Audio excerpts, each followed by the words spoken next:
Oke, Pak. Jadi Gimana gimana Pak suara kabarnya, aku Pak? kedengaran nggak? Suara aku kedengeran Iya, nggak? suaranya bagus, Pak. Mantap. Oh, sip, mantap. Tadi saya Bagus, sempat bagus. lupa bawa ini soalnya. Oh, itu Oke, itu udah pakai ini tapi ya. Masih pakai earphone tapi, Pak. Nggak apa-apa lah pakai earphone juga. ini, pakai earphone. Oke. Yang Iya, penting kedengeran aja, kedengeran ya. kedengeran, Pak. Ya, mantap. Oke, Oke, selamat malam buat teman-teman semua ya, follower Sekolah Saham nih keren banget nih. Saya selalu ngikutin tuh. ya, jadi mungkin untuk mungkin teman-teman dari sekolah saham yang belum belum kenal sama Pak Wahyu ini, Pak Wahyu mungkin bisa kasih sedikit perkenalan ya. Mungkin dari latar belakang, mungkin sekarang kesibukannya atau lagi ngapain gitu kan. Biar teman-teman pada Ya, kenal dulu nih. saya pengajar di PPM School of Management ya, itu sekolah manajemen pertama di Indonesia. Jadi kita adalah perintis sekolah manajemen di Indonesia. Dulu bapak-bapak, salah satu beberapa bapak pendiri bangsa itu merasa bahwa di Indonesia ini perlu ada Harvard Business School. Nah, jadi yang kayak Harvard gitu kan, nah itu dicontek tuh masuk ke Indonesia tahun 67. Jadi dulu pertama kali itu ada beberapa pendiri yang kemudian berinisiatif untuk membuat sekolah manajemen. Nah, muncullah PPM School of Management pada waktu itu sebagai sekolah manajemen yang pertama. Saya di PPM udah 22 tahun, ya 10 tahun di konsultan, lama di konsultan, terus kemudian sekolah S3, sekarang di sekolah jadi dosen. Ya, sehari-hari jadi dosen peneliti gitu, tapi juga selain itu banyak kegiatan yang lain, sering jadi juri di ajang inovasi kayak gitu tuh. Terus kemudian apa lagi ya? Ya banyak lah, nanti di Google aja gitu nama saya. Namanya di Google udah muncul banyak banget ya, Pak ya. Ya, katanya zaman sekarang if you don't exist at Google, then you don't exist katanya gitu. Waduh, berarti saya harus banyak belajar dari Pak Wahyu nih. Loh, Nama saya masih loh sedikit. kalau Richard kalau dikatakan kan banyak munculnya gitu kan. Tapi minimal portofolio kita itu harus ada lah ya di digital gitu. Oke, baik Pak. Sip. Ini hari ini tuh kita bahas soal ini kan berhubung Bapak dari bidang manajemennya ini menarik banget karena sekarang tuh lagi banyak banget ya soal isu-isu resesi. Nah, kita nih di sekolah saham ini kan biasa bahas tentang perusahaan-perusahaan terbuka Pak ya, perusahaan-perusahaan TBK. Nah, tapi Ya. kita biasa tuh bahasnya cuma paling dari sisi evaluasi, segi harga sahamnya, segi kinerjanya, laporan keuangan, tapi kita jarang banget dibahas soal manajemennya gitu. Apa sih yang dilakukan sama orang-orang di dalam gitu? Apa sih yang dilakukan sama tim manajemennya gitu ya, tim yang bertanggung jawab di dalamnya. Nah, jadi hari ini mungkin mungkin kita bakal sedikit mengaitkan antara si perusahaan-perusahaan ini, perusahaan-perusahaan yang biasa kita analisa ini dari sisi luarnya gitu ya. Nah, dengan manajemen yang ada di dalam, khususnya juga di bidang resesi ini, di bidang resesi, di sektor yang lagi berbicarakan ini ya itu adalah tentang resesi gitu. Nah, mungkin pertama-tama yang paling saya pengen dengar pendapat langsung dari Pak Wahyu nih. Kira-kira itu resesi itu ya bagi perusahaan-perusahaan yang ada di Indonesia gitu ya, perusahaan-perusahaan yang kita familiar dengan saat ini ada gitu. Itu seberapa bahaya sih Pak? Seberapa bahaya ya ini? Pertanyaannya seberapa bahaya? Oke. Sekarang gini ya, kalau misalkan kita mau bahas itu, kita mesti agak runut mundur kapan kejadiannya. Ini kok jadi semacam isu yang sekarang ini jadi momok gitu ya di pembicaraan, bukan hanya pembicaraan di level ruang meeting perusahaan, ya dia jadi pembicaraan juga di warung kopi gitu, bahkan sudah sampai masuk ke ruang-ruang publik sampai sedetil itu gitu ya. Sampai saya kalau di kelas juga selalu pertanyaannya itu tentang resesi, bagaimana kita menghadapi resesi segala macam gitu ya. Nah ini kapan sih munculnya gitu ya? Ini mau nggak mau kita mesti agak mundur sedikit pada waktu harus kita akui muncul pertama kali pembicaraan semua seperti santer seperti ini pada waktu Pak Jokowi pidato kan. Pada waktu itu Pak Jokowi mengatakan 2022 ini sulit ya. 2023 gelap. Wah itu dramatis sekali itu. Karena Mengerikan begitu Pak ya, beliau, seakan-akan Pak ya. ya memang, kalau gimana, yang kita habis selesai pandemi, pandeminya itu bayangkan 2,5, hampir 2 tahun lebih ya, itu nggak ada pergerakan manusia gitu ya. Bahkan untuk beberapa industri itu sampai sales atau revenue-nya itu bisa nol gitu ya, karena memang sama sekali nggak. Ini masih dikatakan sulit. Ada yang lebih sulit tuh, 2023 bakal gelap. Wah itu kan semua orang jadi apa namanya semacam itu shock terapi gitu ya, shock terapi. Jadi terus terang pada waktu itu semua kita kaget gitu ya dengan pernyataan beliau gitu ya.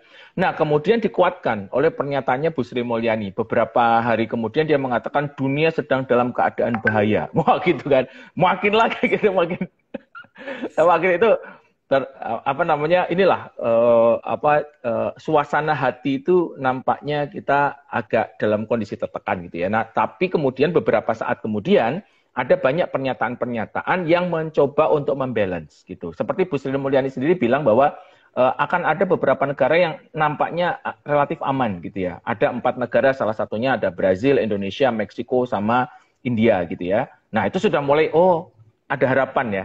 Terus kemudian masuk lagi beberapa para Pak Bahlil mengatakan, tenang aja, investasi Indonesia masih bagus gitu ya. Jadi banyak pernyataan itu seperti roller coaster, kita tuh di bawah itu naik, tiba-tiba turun, naik, tiba-tiba turun, sehingga kemudian terjadilah simpang siur. Ya namanya netizen itu kan selalu semua menambahin gitu, didramatisir segala macam, sehingga isu ini tuh jadi ya enak untuk digoreng, enak untuk dibicarakan gitu ya. Kemudian sampai dengan titik saat ini gitu. Nah, terkait dengan resesi tadi, saya selalu mengatakan hati-hati ya. Hati-hatinya itu gini, jangan sampai kita itu terkena yang namanya resesi batin. Resesi batin itu adalah suatu keadaan di mana ketakutan kita itu demikian besar sehingga menghilangkan kemampuan kreatif kita untuk beradaptasi. Nah, ini seringkali berbahaya. Sama seperti kita misalkan lagi ujian, sidang tesis atau sidang skripsi gitu ya. Itu kan semua ada di kepala. Kita udah bersiap-siap beberapa hari. Kita udah persiapan simulasi gitu kan. Tiba-tiba pada waktu hari H itu tiba-tiba bisa blank itu.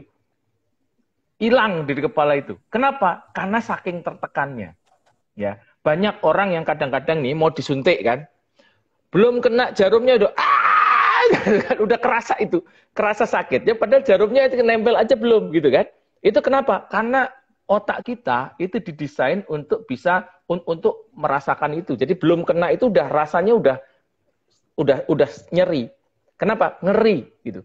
Nah, pembicaraan yang terlalu sering terhadap resesi seakan-akan itu akan terkena, berdampak nanti gimana. Untuk beberapa orang, terutama yang senengannya itu overthinking, itu bahaya banget. Ya nanti, kehilangan semangat gitu ya. Karena di dalam bisnis itu ada namanya psychological capital. Jadi selain dari capital yang sifatnya uang gitu, ekuitas uang gitu ya, ada yang intangible seperti reputasi gitu ya. Manusia-manusia di dalam sering disebut sebagai human capital gitu kan. Ada yang namanya psychological capital. Psychological capital itu sifatnya dinamis tuh. Isinya apa? Semangat, optimisme, resiliensi, kegigihan. Itu adalah kualitas namanya psychological capital. Ini bisa naik, bisa turun nih. Tergantung dari kita, how we make up our mind tadi. Begitu kita lihat yang jelek-jelek, kita melihatnya di depan itu mau maju aja takut tuh. Nah, keputusan-keputusan seperti ini sangat berbahaya itu. Nah, jadi dosisnya harus pas gitu. Nah, contoh lagi nih ya, Kevin ya. Kenapa kok orang sakit itu sebaiknya datangnya ke dokter aja. Jangan mencoba mengobati dirinya sendiri, namanya self medication dengan cara nyari ke Google. Misalkan kita lagi, di sini kok ada benjol. Apa ini benjol nih ya? Terus kemudian kita cari ke Google tuh, benjolan di leher. Nanti keluar tuh, ada tumor, cancer, kalau tidak diobati kamu bakal, gitu kan. Ngeri itu orang gitu kan. Nah, jangan gitu, datang ke dokter, ternyata cuma bisul gitu kan. Ternyata gampang gitu. Jadi jangan sampai sesuatu itu, jadi kita harus menempatkan pada secara proporsional. Nah, saya mencoba melihat resesi tadi ya, Pak Jokowi itu memberikan message pada kita, hati-hati, Anda itu harus adaptif gitu ya. Kalau misalkan kita keluar rumah nih, terus kemudian orang tua kita bilang, hati-hati ya di jalan, kan bukan berarti terus kita itu orangnya nggak hati-hati kan. Ya itu memberikan pesan supaya kamu jangan lupa. Nah jadi mungkin Pak Jokowi, kok saya memaknainya ya, Pak Jokowi mengatakan hati-hati ya, nanti tahun depan itu gelap. Itu artinya bukan berarti terus semuanya akan jelek gitu. Tapi Anda harus bersiap-siap, siapkan payung, mengantisipasi dari sekarang. Nah itu yang tadi saya coba maknainya gitu. Jadi Kevin ya. Jadi yang pertama, kita harus melihat secara proporsional, gitu ya, melihat indikator-indikator yang ada, dan kalaupun nanti kita melihatnya itu ada perburukan, kita tetap harus mempertahankan sifat yang optimis itu. Itu yang menurut saya paling penting ya. Nah, kalau diperkenankan untuk memberikan analogi nih, ya, Silakan Pak, boleh. lingkungan bisnis itu seperti cuaca, ya cuaca. Nah, cuaca itu kan bisa mendung, bisa hujan, bisa terang, bisa cerah, bisa hangat, gitu kan. Nah, ada orang yang gampang masuk angin, gitu ya. Kena gerimis dikit aja dia masuk angin, gitu kan. Tapi ada orang yang udah kena hujan, kepanasan, kehujanan lagi, gitu ya, pakai bajunya tipis, badannya tetap sehat aja, gitu ya. Nah, seringkali juga faktornya dua, faktor cuaca sama faktor resiliensi atau ketahanan itu. Resesi, lingkungan ekonomi, itu ibarat cuaca itu. Kadang dia kontraksi, ya, kadang dia lagi ekspansi, gitu ya. Kadang itu pertumbuhan masyarakatnya itu tinggi, consumer confidence-nya tinggi, kadang-kadang ada permasalahan politik segala macam tiba-tiba tertekan, itu biasa seperti cuaca tadi. Tapi ada perusahaan yang fit, yaitu kena cuaca apa aja dia oke, gitu ya. Tapi ada perusahaan yang nggak usah kena cuaca bagus aja dia menderita gitu kan. Kenapa? Karena secara fundamental dia nggak bagus, ya utangnya banyak, rasio debt equity rasionya juga tinggi gitu ya. Jadi didiemin aja, tiba-tiba bangkrut sendiri. Ya ada, nggak usah mikir resesi gitu ya. Didiemin aja dia bangkrut. Kenapa? Karena memang manajemennya secara internal dia nggak baik. Nah, jadi daripada kita sibuk mikir cuaca, mendingan kita sibuk untuk memikirkan bagaimana we anticipate, ya. Kalau nanti terjadi resesi, apa yang harus saya lakukan seandainya terjadi, ya.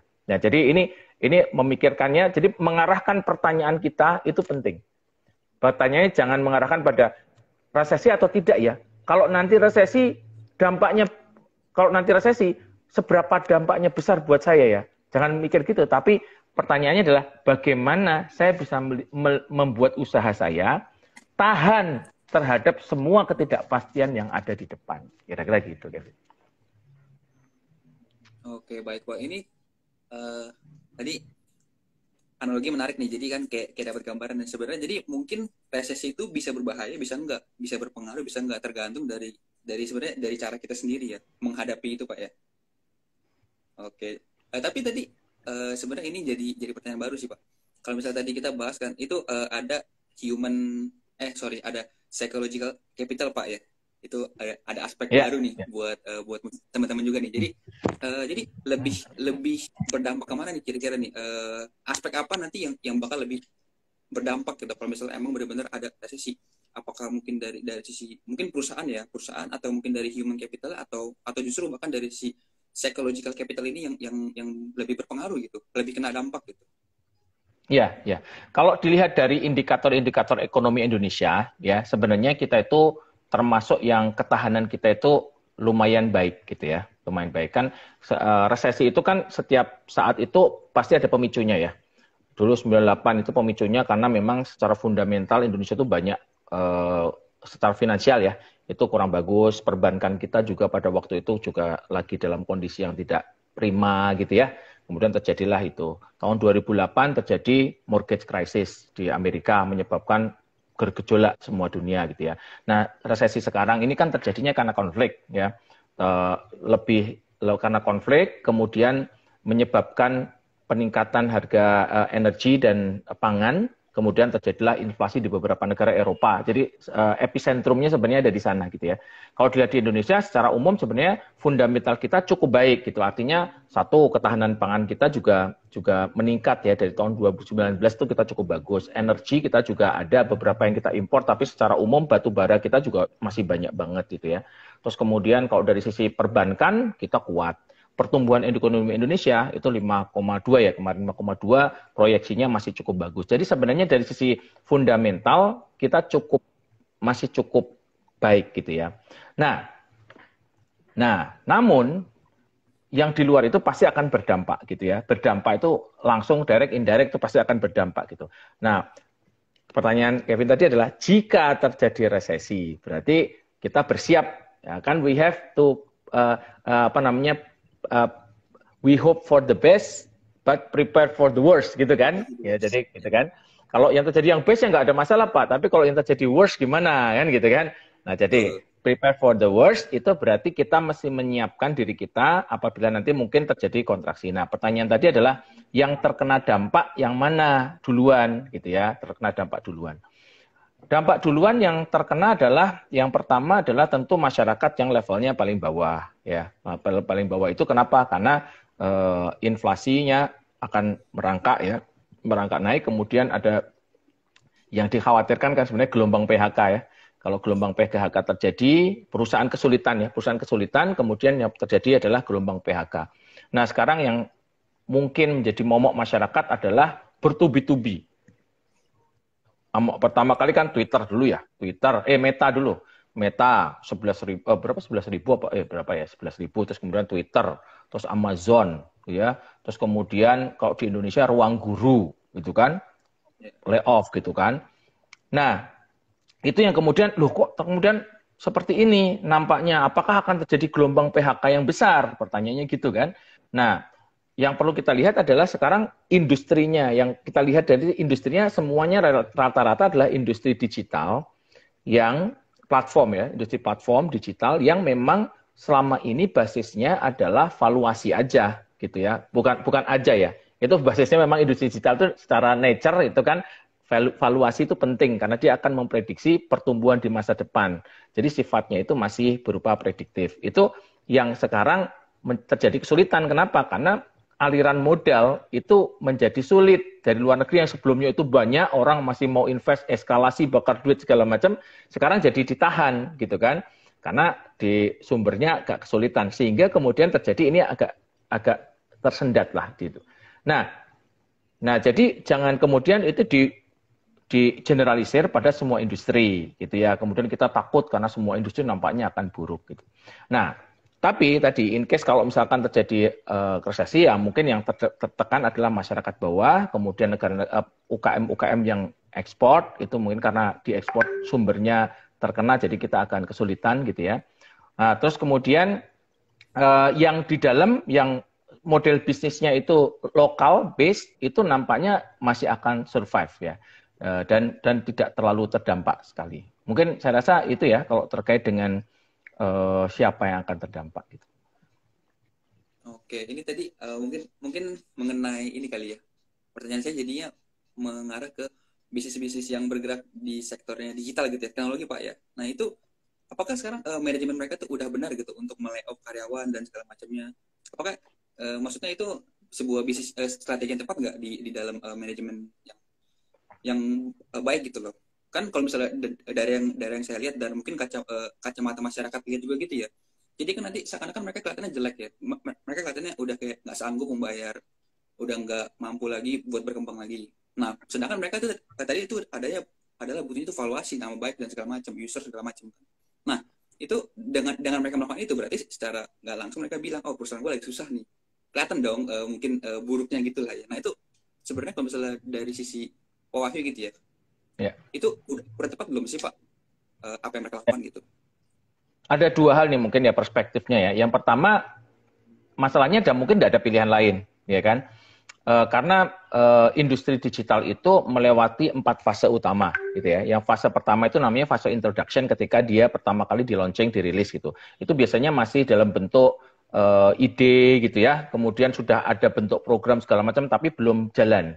Nah, kemudian ada fase namanya fase growth. Ketika model bisnisnya sudah ditentukan, sudah dilihat bisa jalan. Artinya antara supply dan demand-nya jalan gitu ya. Ada user, kan kalau di platform itu kan exchange of values ya. Sehingga kemudian ada usernya, ada consumernya yang sudah mulai saling exchange gitu. Itu namanya fase growth tuh. Nah, di dalam bisnis digital itu yang khas dibandingkan dengan bisnis konvensional adalah dia itu harus mencapai suatu critical mass tertentu supaya dia bisa punya nilai yang tinggi. Kita sebut sebagai network effect. Network effect itu adalah value yang didapatkan karena jumlah penggunanya banyak. Contoh misalkan gini, WhatsApp sama Telegram ya. Kalau dilihat dari fiturnya di compare satu lawan satu, Telegram ini lebih powerful loh daripada WhatsApp gitu. Ya. Macam-macam fungsinya itu Telegram. Tapi kenapa orang tetap pakai WhatsApp? Karena temennya semua pakai WhatsApp, gitu kan. Nah, jadi jumlah pengguna itu bagian dari value. Nah, oleh karena itu dia harus mengeskalasi. Nah, jadi introduction, begitu bisnis modelnya udah jalan, growth, dia harus dieskalasi supaya mencapai suatu massive number tertentu. Baru kemudian di satu titik tertentu dia baru namanya mature. Mature itu berarti dia baru bisa monetize tuh. Baru bisa ngambil untung. Setelah dia sampai pada suatu jumlah yang tertentu. Nah, proses ini nih yang seringkali proses eskalasi itu membutuhkan pertumbuhan. Pertumbuhan itu menyerap banyak sumber daya. Kan duit harus ada bahan bakarnya, kan nafasnya harus ada, vitaminnya kan, dorong terus. Expand, organisasi di-expand, orang masuk gitu kan, marketing ditambah, segala macam lah ya. Nah, sampai pada suatu titik tertentu ketika nafasnya sudah mulai nggak sekencang yang sebelumnya, dia mulai ngerasa, loh kok berat organisasi saya gitu kan. Nah, organisasi yang berat ini kemudian dia rasionalisasi. Nah, jadi proses mengurangi tenaga kerja itu sebenarnya adalah proses rasionalisasi ketika dia ditambah gitu nggak seimbang. Nah, jadi tadi pertanyaan Kevin yang pertama adalah ini masalahnya adalah nggak ada pilihan lain. Kalau dia pertahankan terus, dia akan boncos gitu. Nah, terus pertanyaan kedua, kalau gitu kan akan berpengaruh pada reputasi gitu ya. Nah, reputasi ini masalah bagaimana kita melakukan framing terhadap tindakan itu. Ya, ada perusahaan, ada misalkan contoh nih ya, ada perusahaan direksinya korupsi misalkan gitu ya. Misalkan ini ada. Terus kemudian dipecat. Loh, nanti orang bilang, "Wow, perusahaan itu ternyata isinya koruptor," gitu ya. Karena dipecat direksinya gitu ya. Kan bisa gitu kan? Tapi perusahaan bisa mereframe.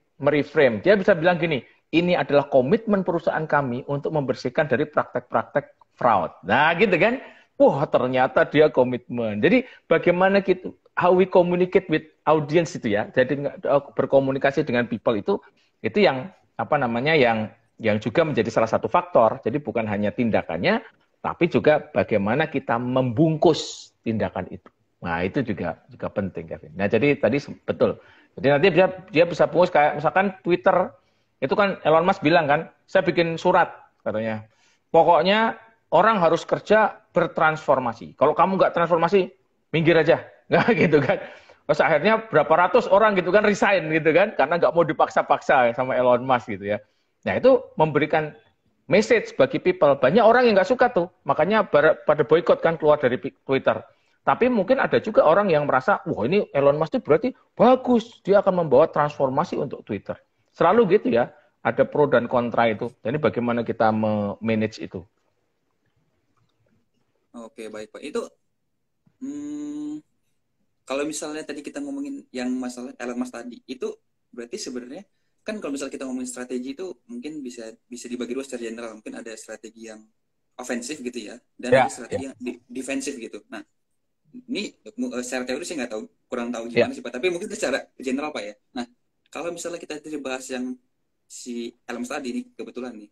Nah, saya penasaran nih, itu sebenarnya strategi yang dia gunakan buat ofensif gitu ya, untuk bisa melakukan perubahan dengan, maksudnya apa ya, dengan membuat gerakan yang baru gitu kan, atau dia cuma berusaha buat menampingkan struktur perusahaannya gitu Pak, jadi defensif gitu. Mungkin dia tujuannya untuk mengurangi perusahaan, mengurangi karyawan tadi gitu, atau mungkin ya supaya mengurangi benalu lah gitu ya, dalam parasit dalam strukturnya perusahaan dia gitu.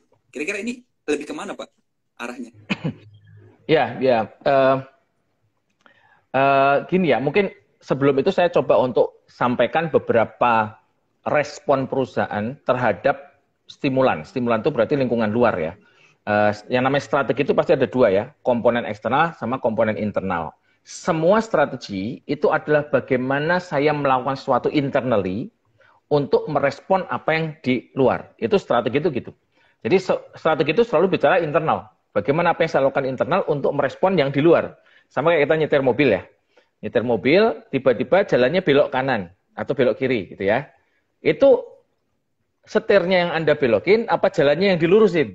Kan? setirnya ya kan? Setirnya. Nah, itu organisasi itu seperti mobil itu. Jadi kalau apa namanya lingkungannya berbelok ke kiri, misalkan trennya belok atau trennya mengarah kemana, organisasinya yang saya rubah gitu. Nah, terkait dengan perubahan organisasi, ini ada menurut saya ya, ada 4 jenis. Yang pertama itu reaktif. Perubahan yang sifatnya reaktif. Itu bukan hanya organisasi ya, kita juga sama. Ketika Anda dengar, wah bakal resesi, macam bereaksi nggak?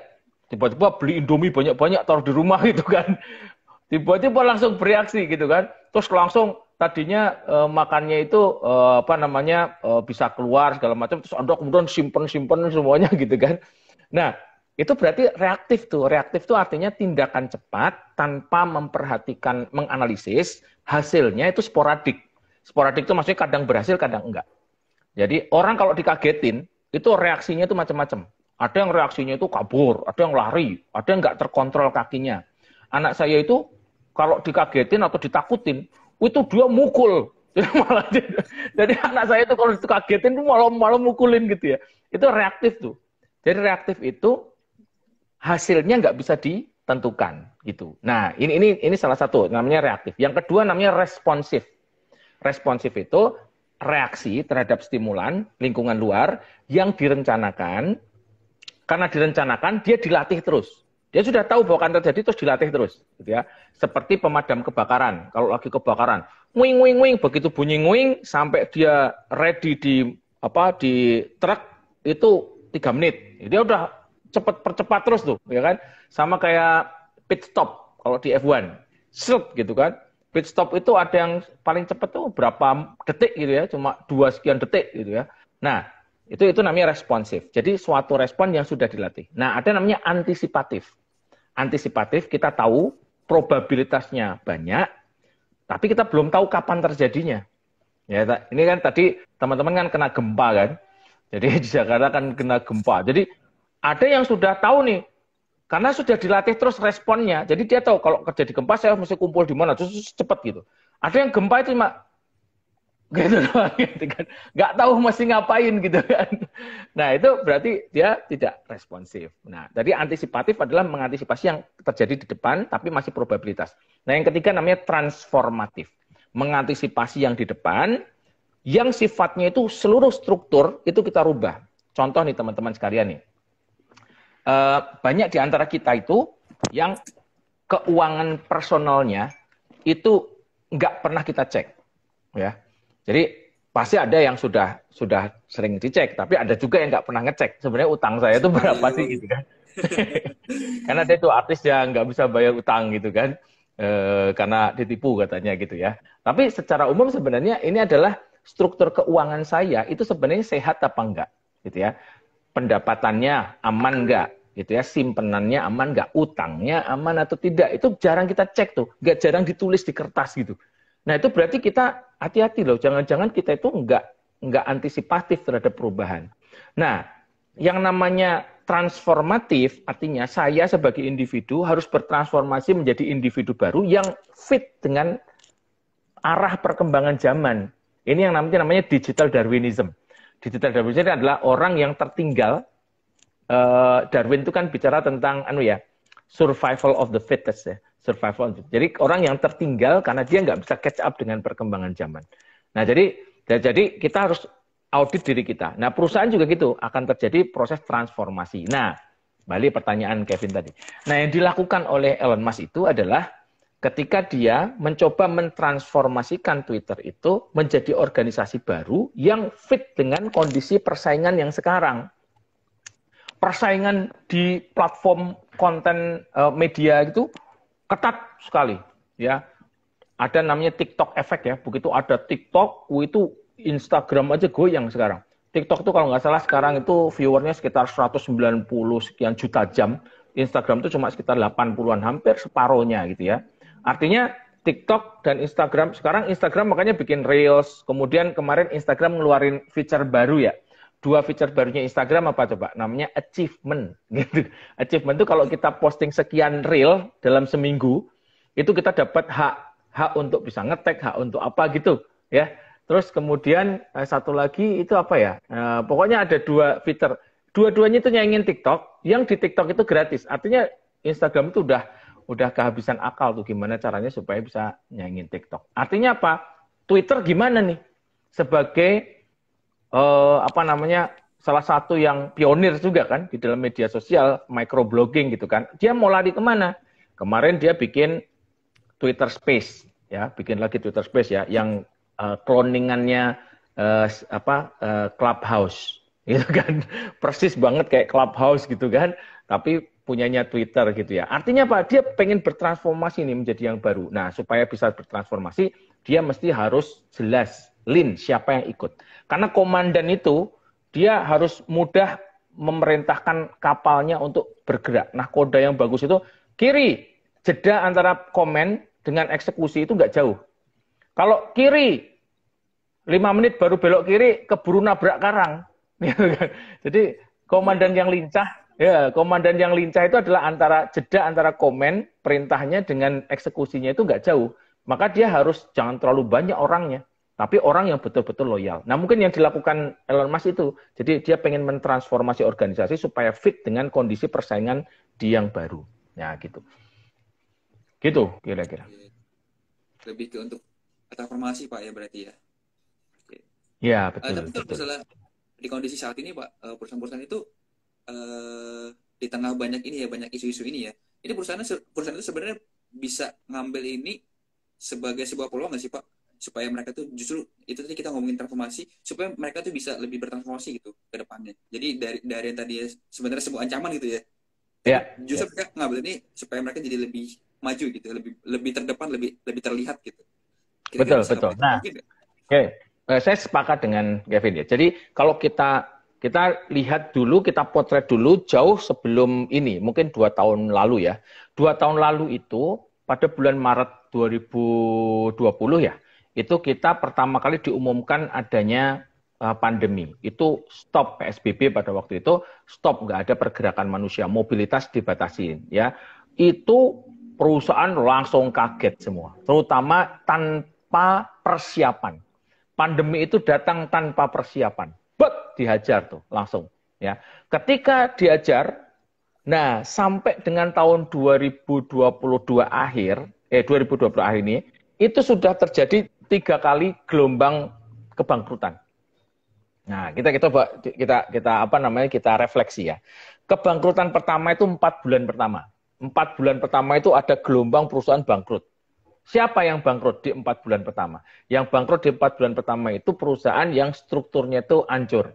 Di depannya itu memang udah banyak utang. Jadi begitu banyak utang, operasi di stop, dia kadang-kadang ngandelin gali lubang tutup lubang gitu ya. Gitu ya.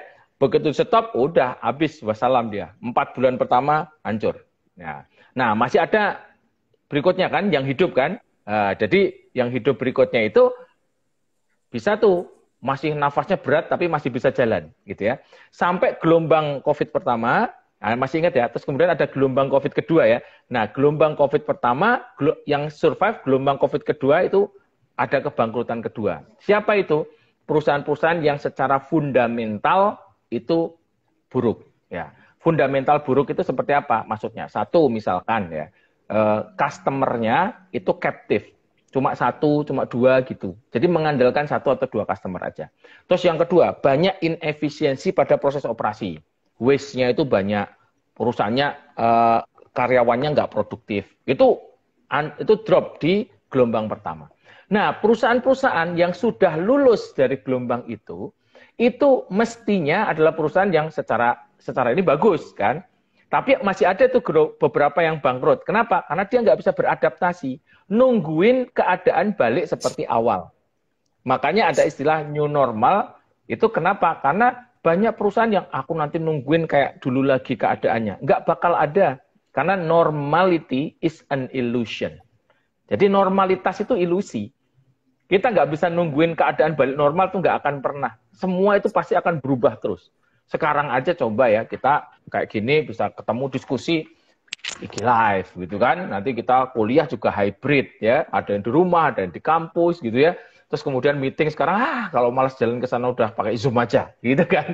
Nah, jadi semua itu bergerak itu. Jadi semua itu menuju pada sesuatu yang baru. Nah, ini yang tadi kita sebut sebagai apa namanya pergerakan perusahaan menuju. Jadi siapa yang gagal atau siapa yang bangkrut? Dia yang tidak bisa beradaptasi dengan kondisi baru. Nah, sampai di sini saya akan bawa kondisi sekarang. Berarti perusahaan yang masih bisa hidup sampai saat ini itu sudah finalis tuh. Dia menunjukkan bahwa selama 2,5 tahun itu dia bisa beradaptasi. Baik proses bisnisnya, operasinya, marketingnya, produktivitasnya dia bisa pertahankan. Dia bisa nyari sumber keuangan di sana-sini. Kaki jadi kepala, kepala jadi kaki. Untuk tetap survive sampai sekarang. Nah, kita padahal waktu itu resesi loh. Jadi bukan ancang-ancang sudah resesi. 2 kali kita minus kan, 2 kuartal kita minus. Sudah resesi itu.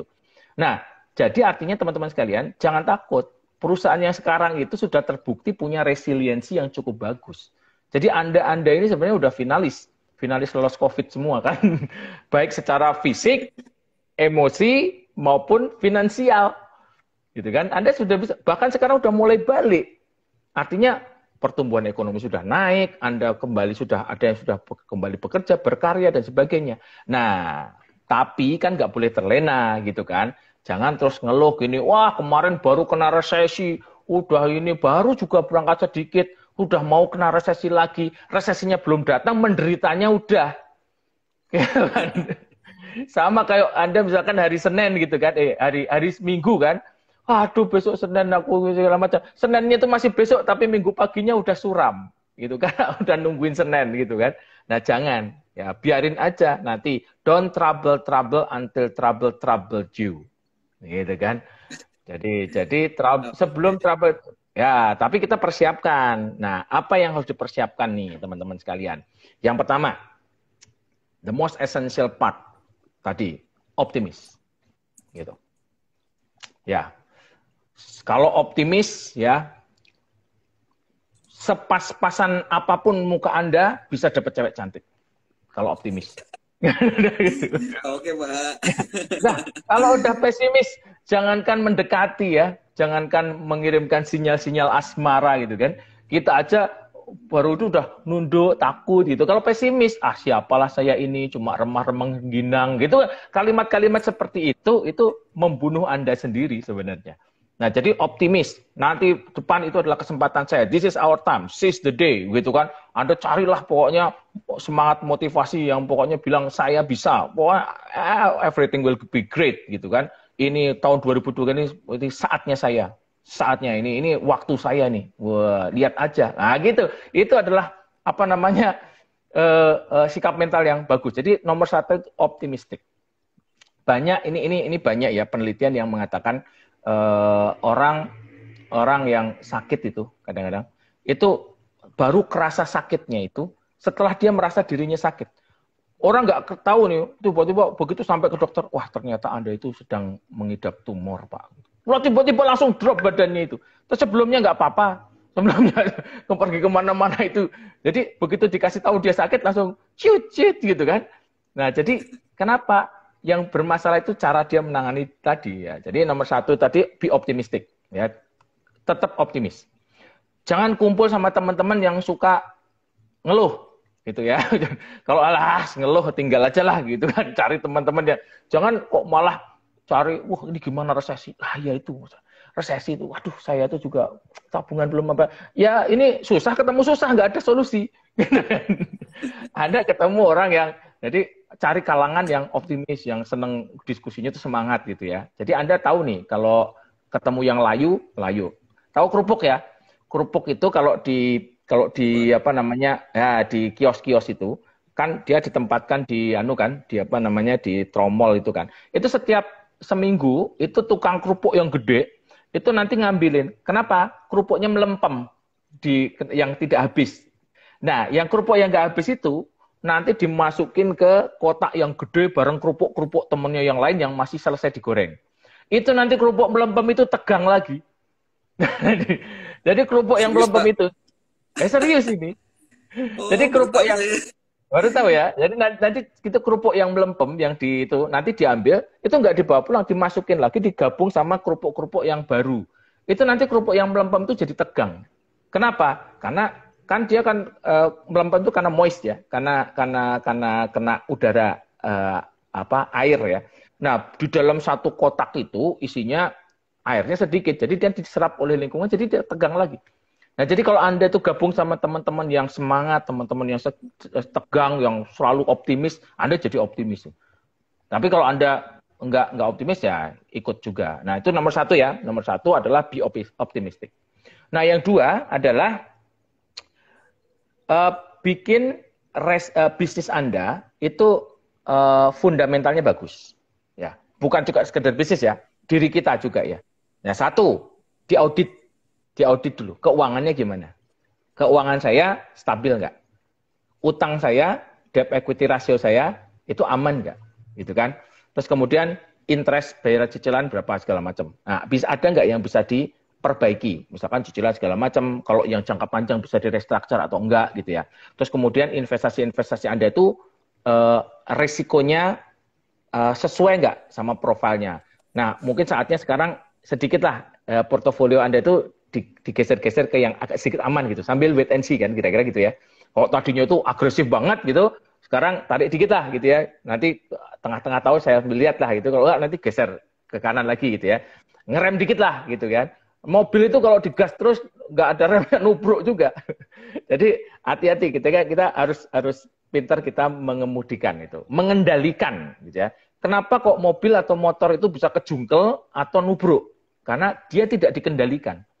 Ya, jadi gasnya kekencengan, nggak ada remnya, atau nggak bisa diimbangi dengan setir, gitu ya. Nah, jadi nomor dua itu audit lagi secara fundamental Anda, portofolio Anda itu seperti apa.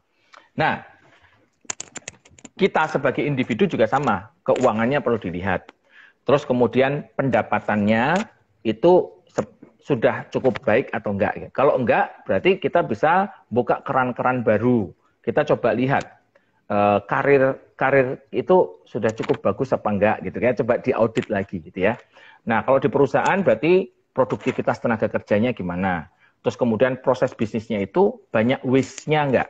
Ada yang terbuang enggak?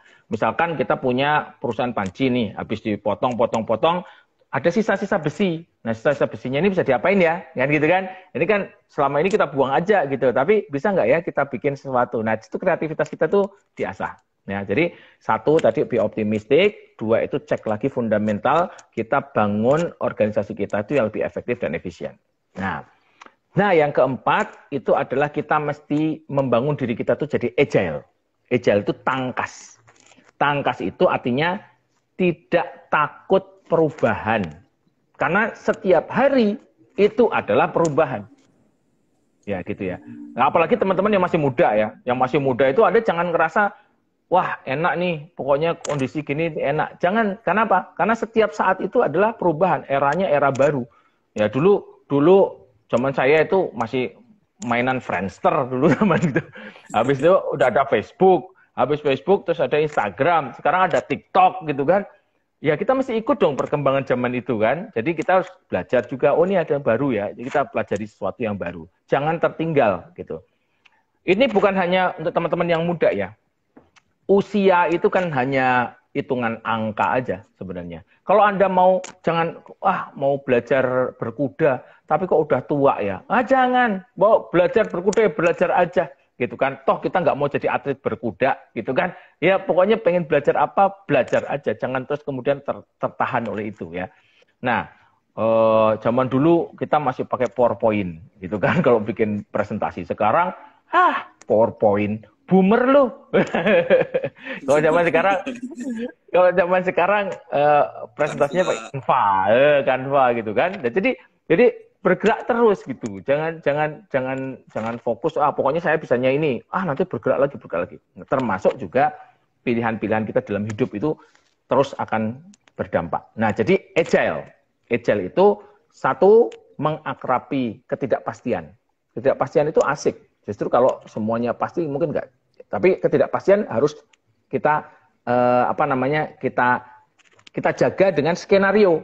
Nah, skenario. Kalau terjadi A, saya melakukan ini. Kalau terjadi B, saya melakukan ini. Ini ada keterampilan yang harus diasah terus. Jadi kita tuh berpikir jangan lurus saja linear. Kenapa? Kalau kita lurus, begitu nanti ada apa-apa, puyeng kita. Nah, jadi harus ada alternatif skenarionya. Selalu ada plan B. Itu harus dilatih. Dan agile, jangan ngeluh kalau ada perubahan. Justru perubahan itu ya memang wajar. Kalau nggak ada perubahan itu malah berarti Anda tempatnya salah tuh. Kok justru ini kok nggak ada perubahan itu, kok semuanya itu sama terus gitu kan. Lah ini hati-hati dengan air tenang. Karena air tenang itu menenggelamkan. Karena air tenang itu berarti dalam. Kalau Anda tenang masuk ke dalam bisa.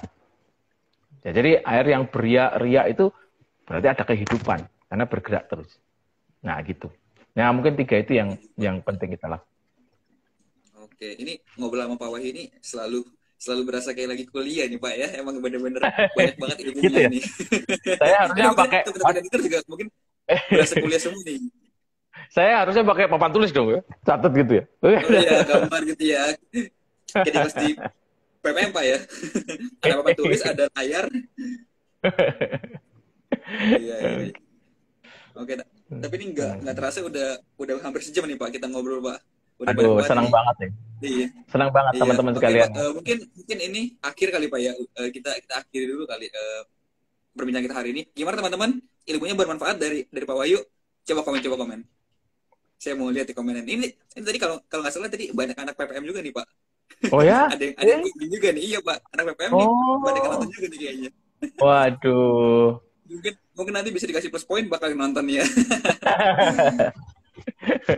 Tapi kalau di sini nggak seperti di kelas ya. Kalau di sini kan kita teman semua. Ibu Jasminoli, terima kasih. Ini teman-teman nanti mungkin yang mau kenal sama Pak Wahyu lebih lanjut bisa follow ya. WHY.Setio Budi Pak ya, kalau nggak salah Pak ya. Sip. Ya. Iya, nanti teman-teman bisa langsung follow aja. Ntar kalau misalnya mau nanya, mungkin bisa di DM Pak ya, ngobrol-ngobrol di DM ya. Sip. Gitu. Oke. Kalau gitu, terima kasih Pak buat waktunya, buat sharingnya. Sama-sama. Sukses ya buat semua teman-teman. Sharing lagi Pak ya. Iya. Iya, makasih Pak. Sama-sama. Sampai jumpa semuanya teman-teman sekalian ya. Sukses selalu ya. Portofolionya juga mudah-mudahan mantap semuanya. Iya, thank you Pak. Happy investing. See you Pak. Dah.